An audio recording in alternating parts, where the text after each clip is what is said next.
we didn't have a vaccine, people would have been saying, oh, you are taking so long to produce a vaccine. Mm-hmm. Now that you have a vaccine,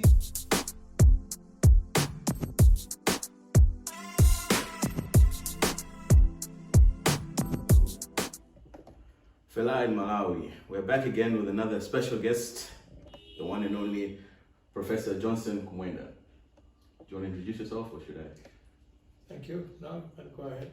Okay.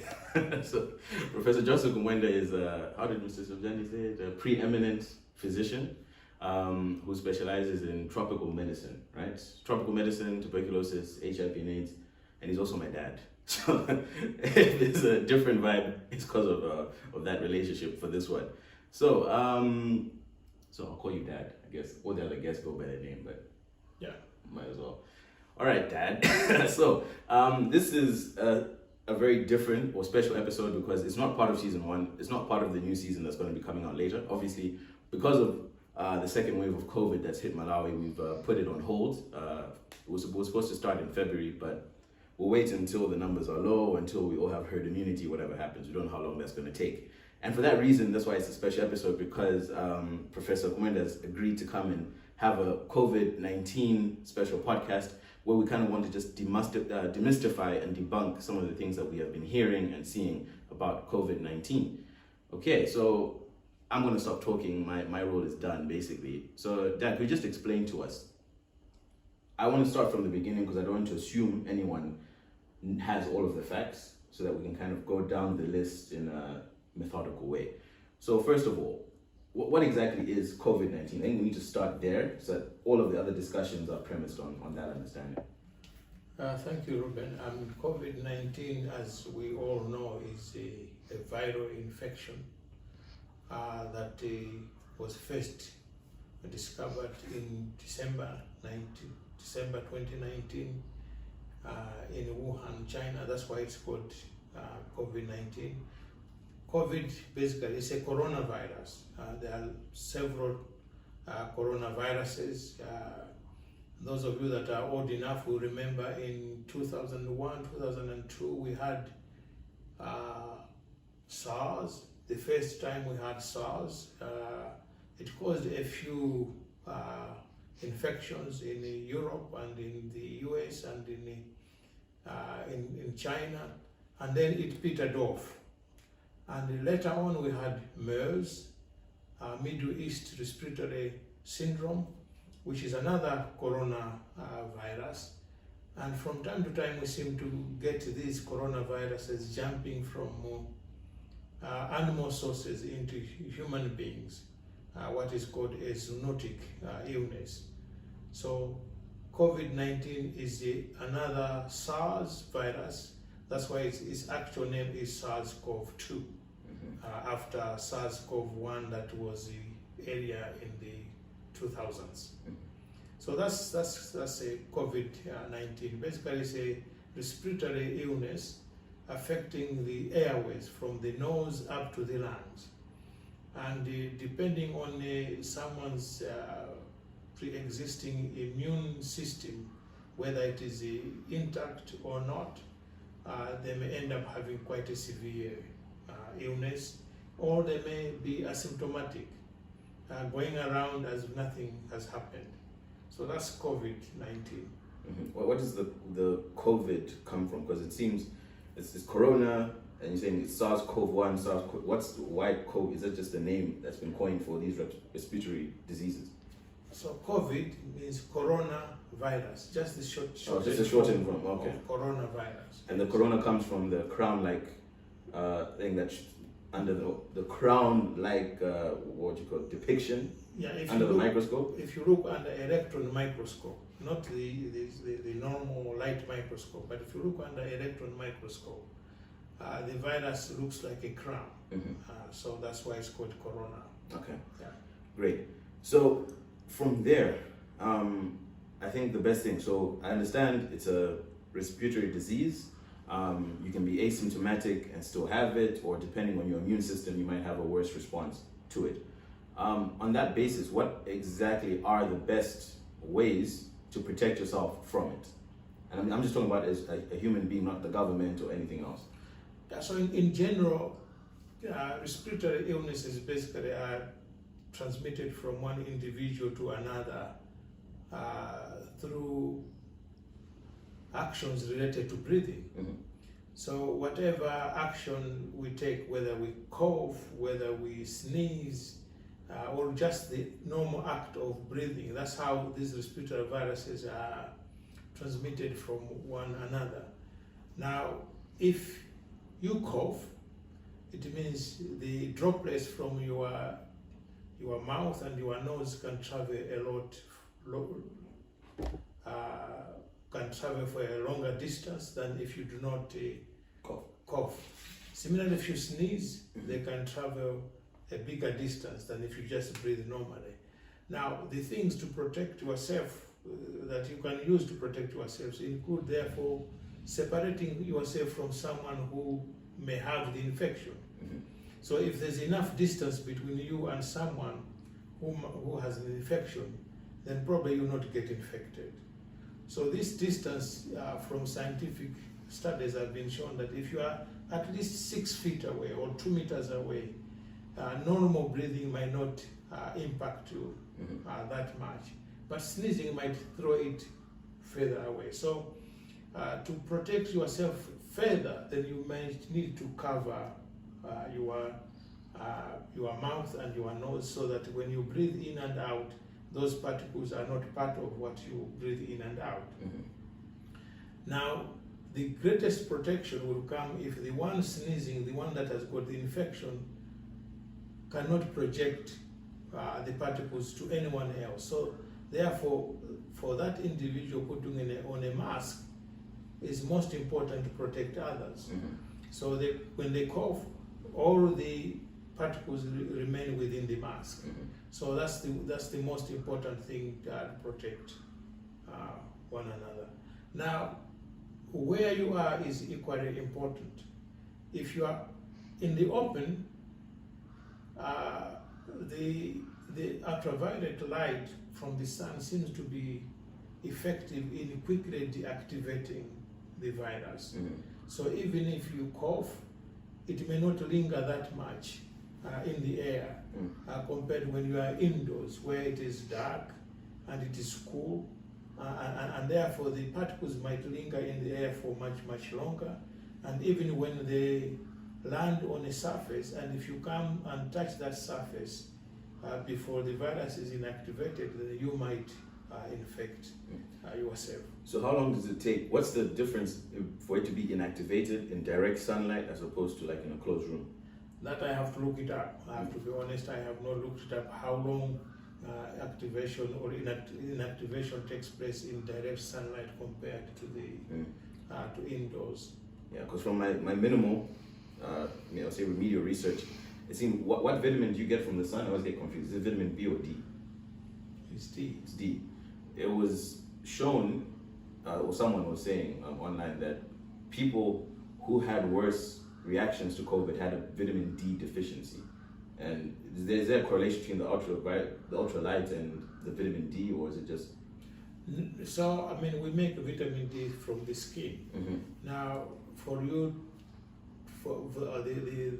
raw materials in the skin have to be acted upon by the sun for the vitamin D to be produced in our body. The processes are long. I mean, you have to go into the liver as well as the kidneys to produce a proper vitamin, an active vitamin D. Now, some studies suggest that vitamin D may have a role, and that impact, I'm not sure, is fully elucidated at this point. There are a lot of people working on it, and one postgraduate student from the College of Medicine is trying to look at that as well. So, yes, it might be important. It's important for many other things, and it seems to be equally important in people who have TB for them to recover properly. So there may be something there. So shouldn't we all just have ultraviolet lights or in our houses now or in our offices? But in our setting, you don't need to have ultraviolet light. I mean, there's plenty outside.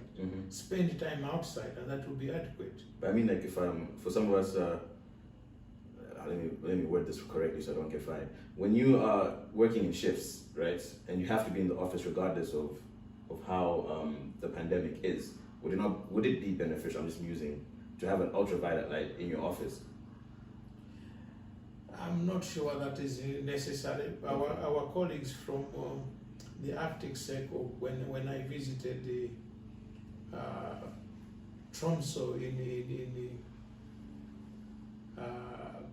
in Norway some years ago, at the height of winter, we did see some ultraviolet lights within the office spaces.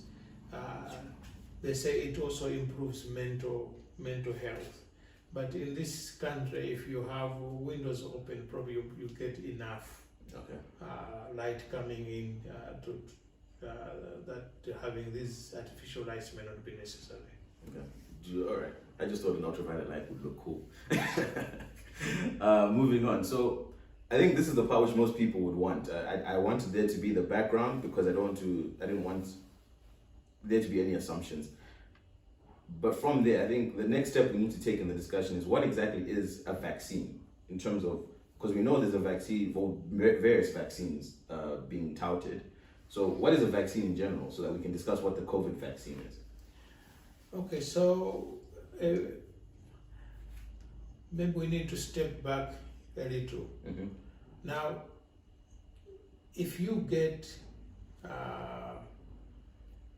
for example, measles, which is a childhood illness caused by the measles virus, and you recover from that, your body develops enough strategies to protect you from getting another illness if you get the measles virus again later on in life. So that's natural immunity. So you acquire that by getting the disease, and your body fights the disease properly, and then you get better. And when next time you meet the same problem, the body remembers that they already got this, and therefore the body is able to fight the infection much quicker, so that you don't get ill. So that's how you get naturally protected from some of the things that infect us. Now, using this process that the body uses on its own, we have developed ways of teaching the body to behave as if they have received this infection before, so that it can protect itself from further problems in future.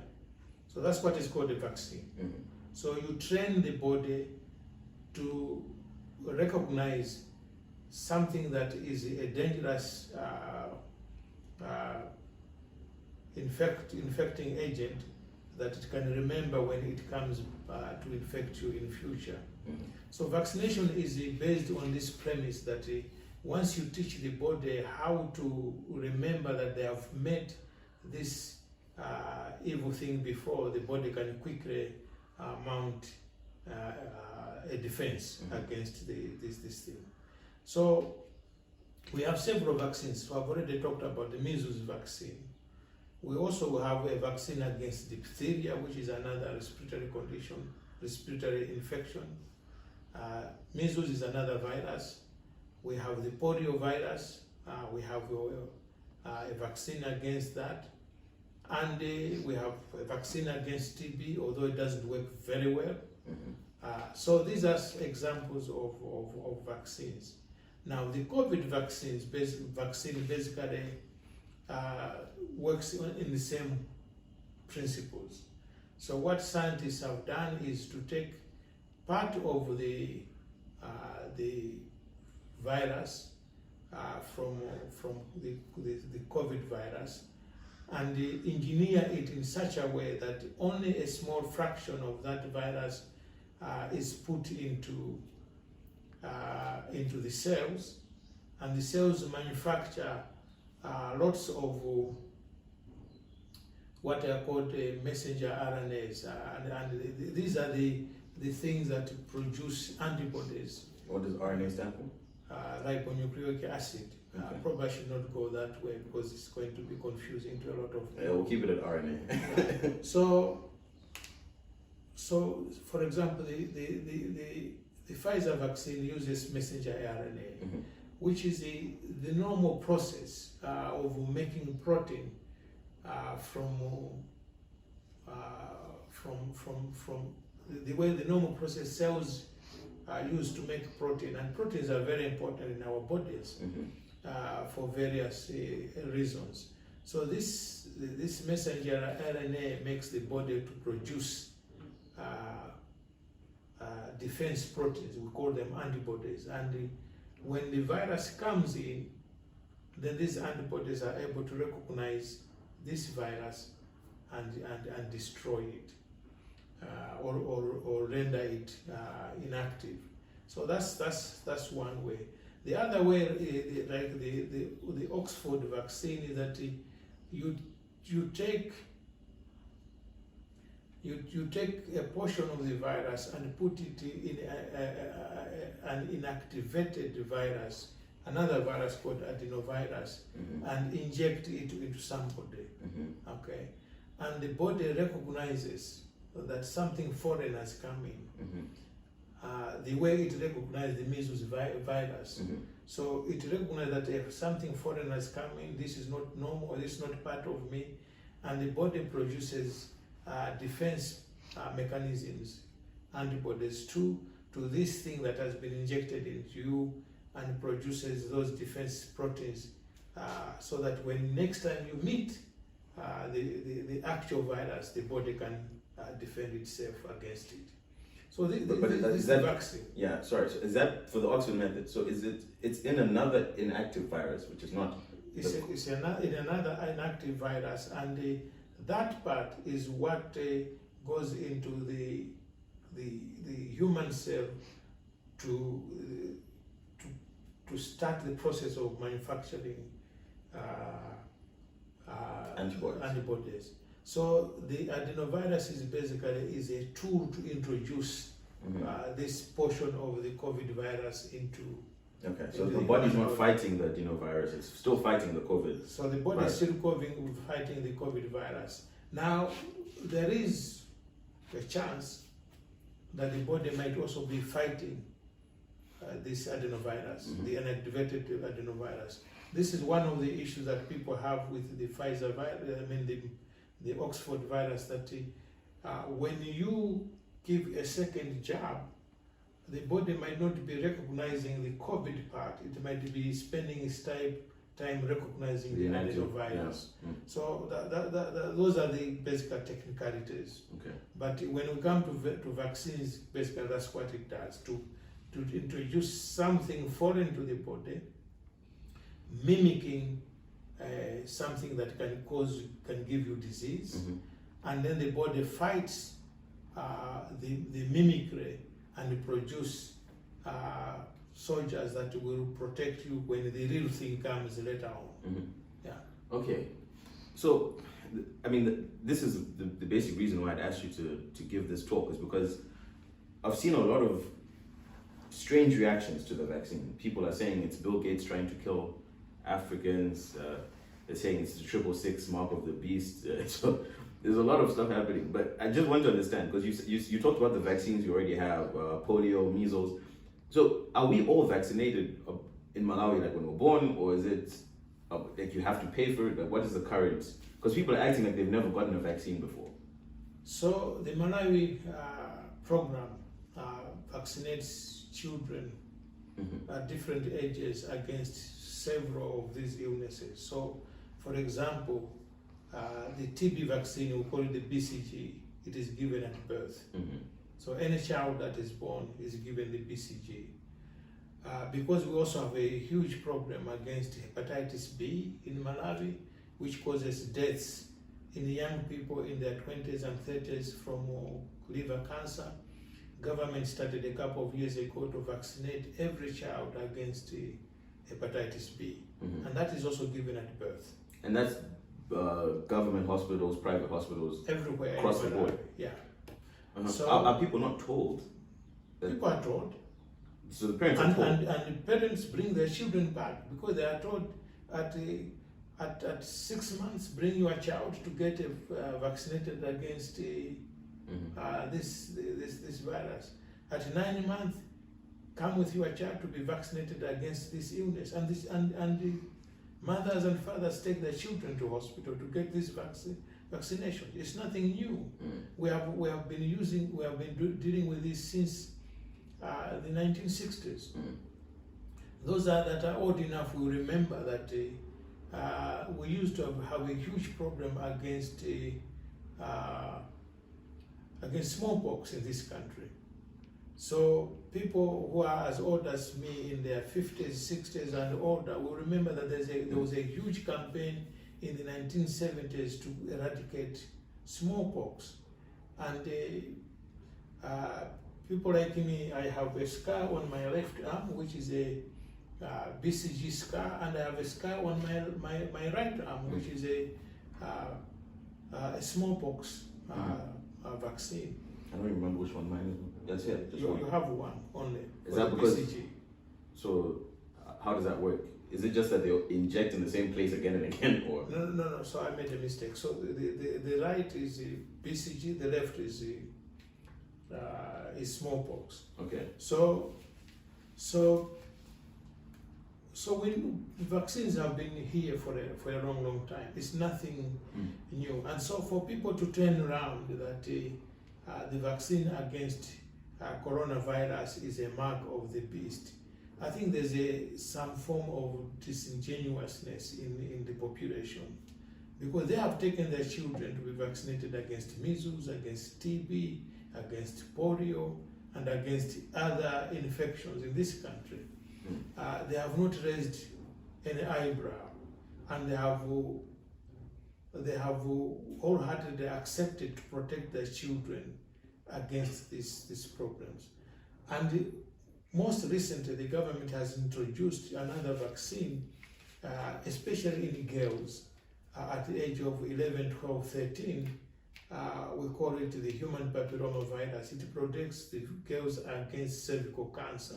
And these vaccines are being received, and no one has raised any concern. So I don't think there's any need to panic against the coronavirus. Well, I think that's why we're having the conversation, because I think with more information, it leads you to have an informed opinion on everything. And the problem is, everyone wants to be an expert now. Like, you want to be an expert on WhatsApp, you want to be an expert on Twitter, Facebook. There are a lot of professors on Facebook now. So that's why I brought an actual professor here, Mount Flex. So now, the other thing which I want to discuss is the fact that something just went over my dad's head, so I'll tell you after. Okay, so the one thing now, and that's why, so we've talked about how it's a bit disingenuous because people have been receiving these vaccines. So what I want to get into are some of the valid, I mean, there are every concern question is valid, right? But some of the actual questions which have been asked, which I think people really want to understand is, and I've gotten different responses from different people, why has this vaccine or these vaccines come about so quickly? Some people should understand that these vaccines have come so quickly because of changes in technology.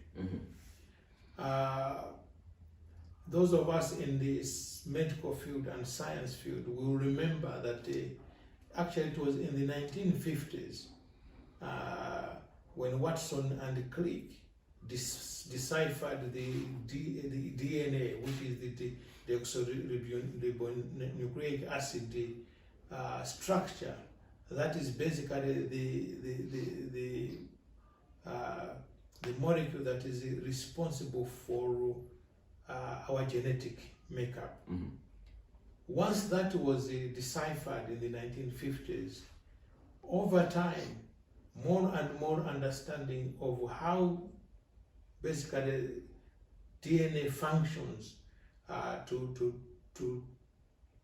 to produce the characteristics that we see has improved tremendously.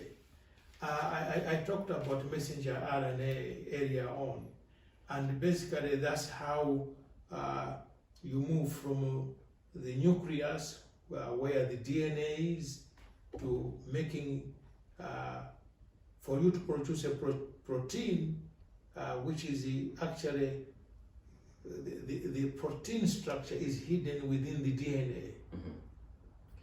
For the cell to produce the protein, it produces the messenger RNA, and this is the messenger RNA that says this is the kind of protein that we're going to make. Once it goes into the other areas of the cell, we call the ribonucleic acid. Once it goes into the cytoplasm of the cell, into the ribosomes to produce the protein. Now, because technology has moved so fast, initially I said we needed to give you a dead virus to produce the vaccine effect. But it's not the whole virus that the body looks at and says, this is what I'm going to make the antibodies against. It is only a small fraction of the virus. And science has moved so quickly that now we can say, okay, when you get COVID-19, the part of the virus that the body recognizes as foreign is this part. And if we take that part and put it into a cell to try to produce a protein, we can tell what kind of protein it produces. And because of this technology, now we can go only to that part of the virus instead of taking the whole virus and put it into a culture medium of cells and engineer them to produce this messenger RNA. So because of this technology, and actually people should know that it's only in 2020 that this has been done. Technology is what has brought us to where we are, and that we can move things much faster. Remember, these vaccines started only after the structure of the COVID virus was made known in January 2020. After that, many research labs started looking at can we produce a vaccine, and which part of the virus does the body recognize as foreign and therefore makes antibodies against. And because it was very quick to find out what was happening, vaccines could even be produced quicker. That's basically the reason. The thing that would have delayed the process is the testing of the virus in the population. Yeah, that was a follow-up question, because people said there are certain steps vaccines must undergo, and that was one which was, I'll let you take it on. So the reason this could be done quickly is because COVID-19 is so widespread. Now, if we were to assume that we were looking at a disease that is very rare, then to prove that this vaccine is effective will take many, many years. But because COVID is so prevalent, it's very common, it is very easy to find enough people to test on. Because it's a pandemic. Because it's a pandemic. So everyone is a test subject, pretty much. Yeah. Okay. So there's no worry about the fact that this vaccine came about quick. My reaction was, without having spoken to you and not really understanding everything, was to say, I'm a bit surprised that people are reacting with skepticism, because this is how I remember the timeline. The murmurs start in 2019 about something in China. 2020, it's quite bad in the West and other places. Malawi, we didn't really, our first wave was not very, very bad. Life here was more like fear of the unknown, but we weren't experiencing what we experienced through January 2021. And I remember in early 2020, people were saying, oh, we need a vaccine for this, but it will probably take a very long time. Fast forward a year later, the vaccines are now rolling out, and people seem upset that technology managed to catch up to the need, which I find interesting. I don't know if you have a thought on that, but that's just something which it's almost as if we should be happy, in my view, that it worked out, if it's indeed what you're saying it is, but we seem to be more skeptical about it than celebrating. Yeah, so my wife says, damned if you do and damned if you don't. Basically, me and my mom as well. Yeah, so that's what. He's cutting me out of the equation. No, I'm not. Because if we didn't have a vaccine, people would have been saying, "Oh, you are taking so long to produce a vaccine." Mm-hmm. Now that you have a vaccine, oh, you are so quick to take a vaccine. I mean, I saw a cartoon where someone said, I'm going to be the first one to get the vaccine. Oh, he doesn't care about anyone else. Yes. And it says, okay, you will get the vaccine first. Oh, he doesn't know where the problems are, and then he wants me to be a guinea pig. Mm. So we really don't have... that's human nature, I suppose. We can't. There's no right answer. No. Whatever position you put out, there will be a problem found with it. Yeah. Okay. So we've discussed. So now I think let's bring it straight down to Malawi. What vaccine are we getting? Because I know you talked about the Oxford method. I know that's one that's being rolled out, and ours is AstraZeneca. Sounds like AstraZeneca. Yeah. So I am not in the vaccine working group within the ministry. I'm not. Mm-hmm. But my understanding was that probably we're going to get the AstraZeneca or the Oxford vaccine. Now, considering that our epidemic is most likely influenced by South Africa because of the communication that we have between Malawi and South Africa, the everyday lots of people are exchanging visits between the two countries. We may have a bit of a difficult situation here because a recent small study in South Africa showed that this vaccine that Malawi is proposing to get may not be as effective at preventing the South African variant of the COVID-19 virus. Now, suffice to say that it was a small study. Mm-hmm.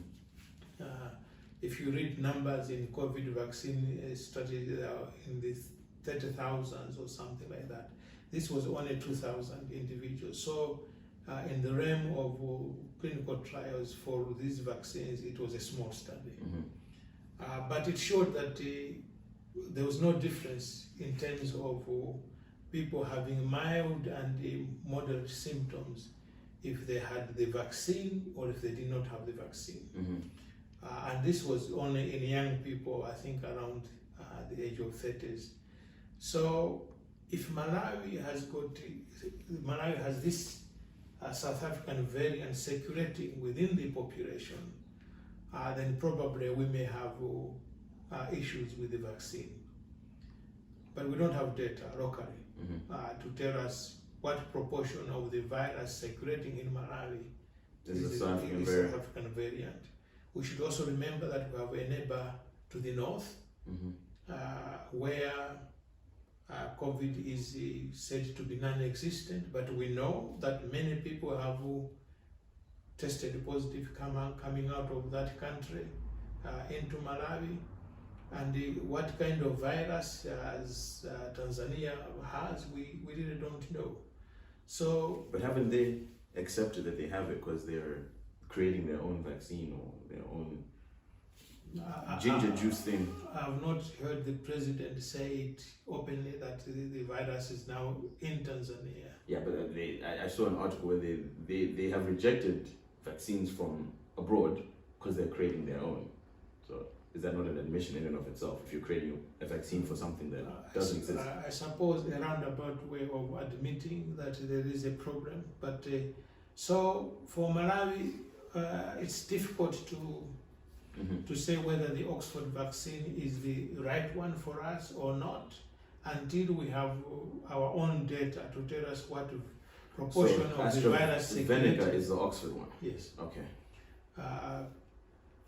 We need to know what kind of virus is circulating in country, what proportion is. Because if it is a tiny fraction, then the AstraZeneca vaccine is good for Malawi. But if it is a large proportion, then it may not be as good.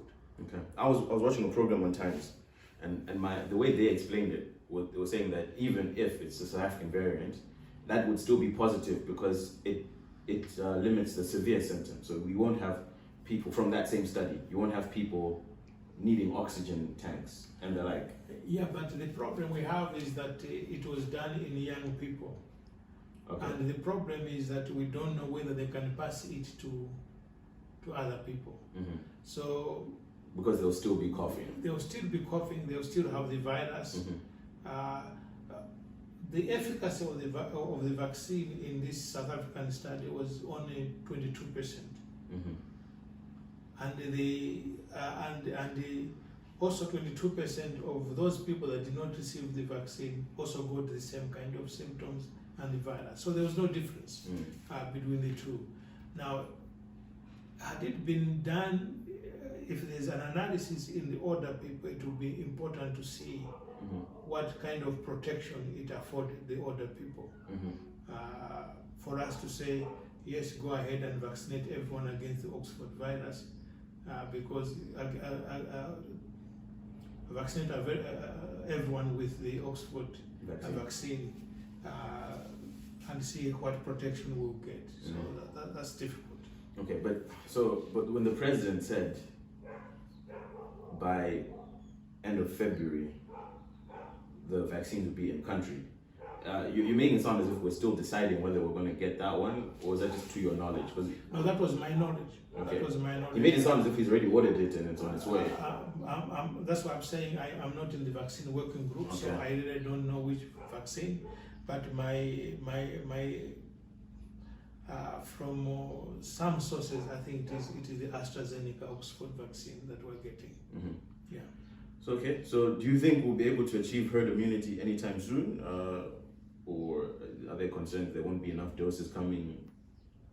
So respiratory viruses are very notorious. They are very notorious indeed. The flu is a good example. Influenza virus is a good example. They are notorious because they mutate frequently and rapidly. That's why we don't have a long-lasting vaccine against influenza. So every year, scientists have to kind of guess what kind of influenza might be coming into the population and vaccinate people that are at risk using basically guesswork. How COVID-19 will behave, we don't know. Whether it will behave like the flu virus, or it will be like SARS-CoV-1 or MERS virus. Now, if it behaves like the flu virus, then probably herd immunity will not be our savior. Because if it mutates very quickly, it means it will be able to reinfect people at a future date if the new strain can evade the body defenses. So for me, it's very difficult to say how this is going to work out. So we may not depend on herd immunity that much. If it behaves like the measles virus, then herd immunity will be important. For the measles virus, I think what scientists say that you have to achieve 85% coverage with the virus to kind of, for you to have herd immunity to protect the rest of the unvaccinated population. So if it behaves like the measles virus, then probably will be fine to depend on herd immunity. Okay, but then when I was listening to the presidential address, I'm very embarrassed. I've forgotten the head of the task force. I'm not going to try to remember. the head of the Dr. Puka. Puka, yes, yeah, so I was going to get it right. Puka, he said that if we vaccinate 60%, typically that's where the vaccines are most efficient, and then herd immunity can be achieved. It is, yeah, he may be right, but not every infection is the herd immunity is not achieved by the same proportion of the people being vaccinated. Okay. The basis for the 65%, I don't know. I mean, he's an epidemiologist, I am not, and they may have looked at it. But so for COVID, the issue is that who do you want to protect? So ideally, everyone. Ideally, everyone, Yeah. but there are certain groups of the population who are not impacted so much with the virus. Although in Malawi it seems to be behaving differently.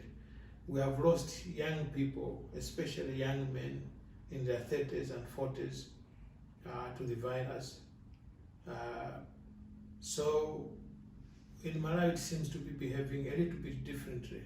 But in other countries you protect those that have a weak immune system. So basically the aged have a weaker immune system.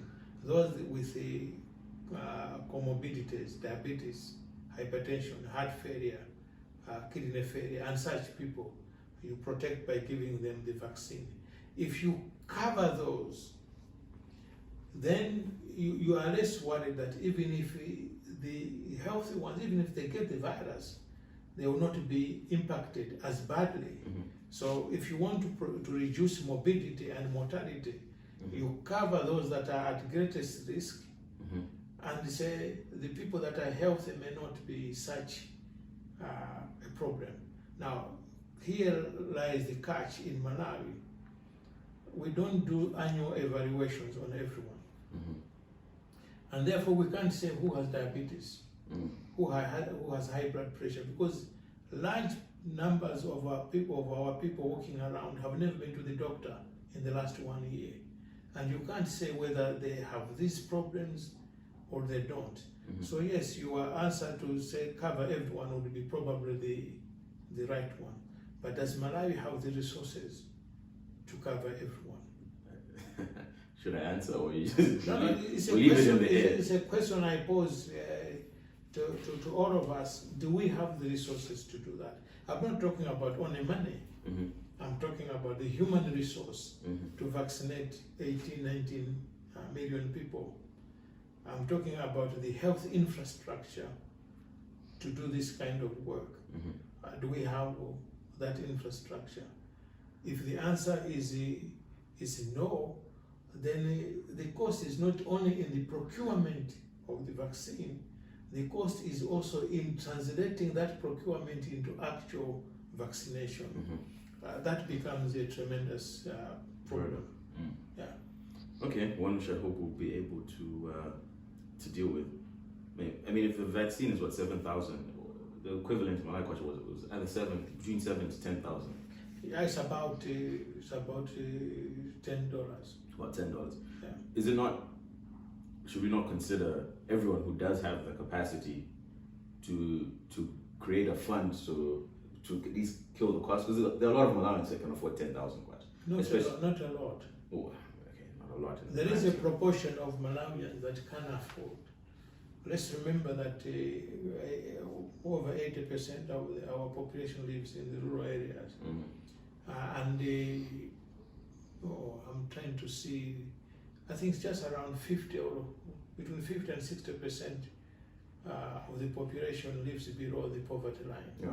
So that is, when we're talking about the poverty, we're talking about the WHO definition of poverty, which is $2, less than $2 a day. So if we're saying, so basically we're saying that proportion cannot look after themselves. Yeah. Now, those that make $5 to $10 a day, can they? Because according to WHO, they are not the poor. But if you get $5 a day, can you afford your vaccination? So that's You can answer, we'll cut it out. Or we won't for laughs. Even those that make maybe $100, $200 a month, it will be a huge chunk of their income. Because they have to spend $20. Yeah, okay. Well, I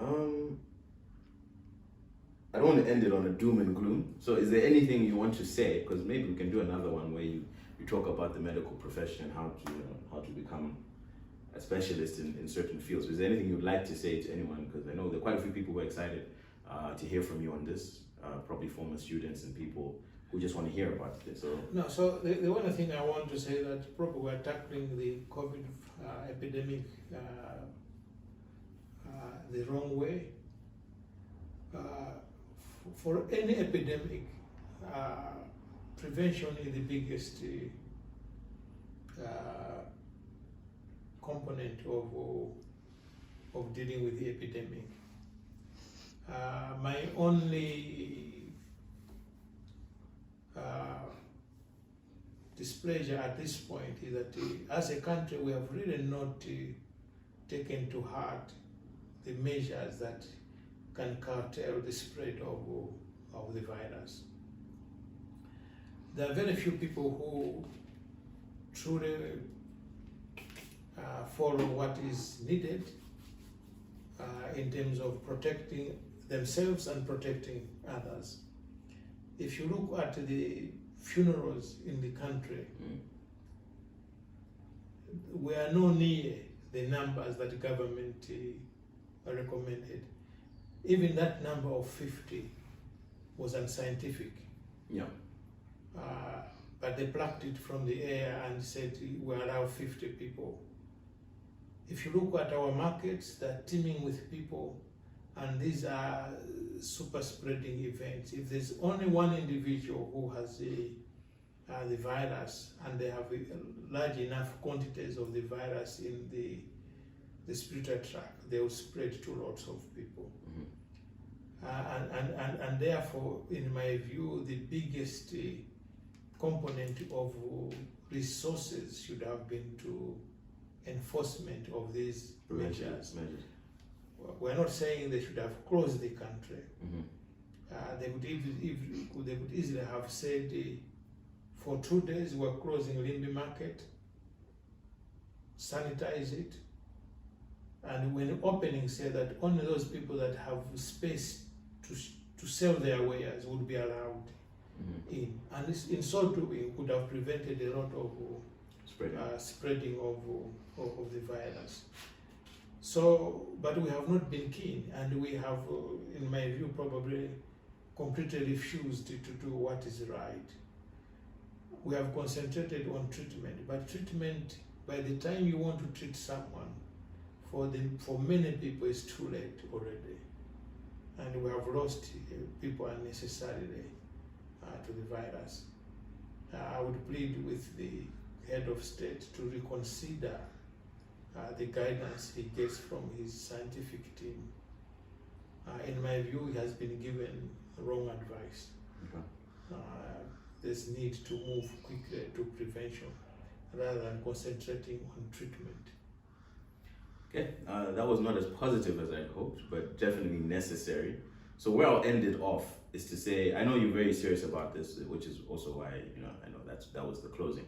Is the positive maybe I can draw to close it off is to say, if you are still healthy, as of today, when you're watching, when you're recording, that in and of itself is a blessing. So because of that, it's not too late to take it as serious as you have to take it in order to protect yourself. I think that's what we'll close off this episode. Thank you very much, Dad. Thank you. Thank you very much.